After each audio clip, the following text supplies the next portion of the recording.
आप इलेक्शंस में vote cast करेंगे? आई होप सो, पर कंफर्म नहीं है क्योंकि जितना दफ़ा वोट हमने दिए हैं हमें उसका रिस्पांस नहीं मिला किसी किस्म का। एक्चुअली हम लोगों की जो डेजिग्नेशन है, हमारा हाउस है वो विलेज में है।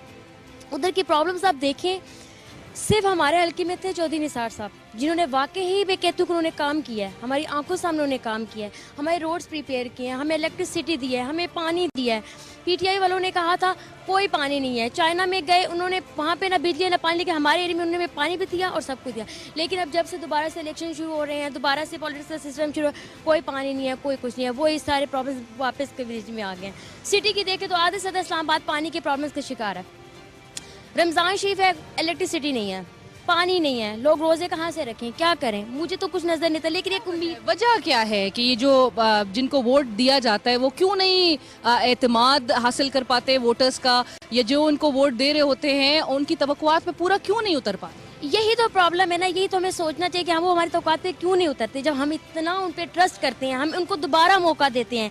मतलब एक दफ़ा गलती की जाती है, दोबारा कहा जाता है कि गलती ना हो, ठीक है, लेकिन रिपीट की जाती है एक के बाद एक के बाद एक। कितनी दफ़ा हम लोग उन पर ट्रस्ट करें। लेकिन अब ये है कि अब हम कहते हैं एजुकेशन हासिल है, एजुकेशन बहुत ज़रूरी है। अब मियाँ साहब को देख लिया, जरदारी साहब को देख लिया, अब इमरान खान साहब थोड़ी सी उम्मीद है कि अगर वो थोड़ी सी तब्दीली लाते हैं, अगर उनमें इस चीज़ का गेट्स है कि एजुकेशन की तरफ मैं तवज्जो दूं, और अगर वो थोड़ा सा भी कर लें तो मेरे ख्याल में शायद तब्दीली आ सकती है।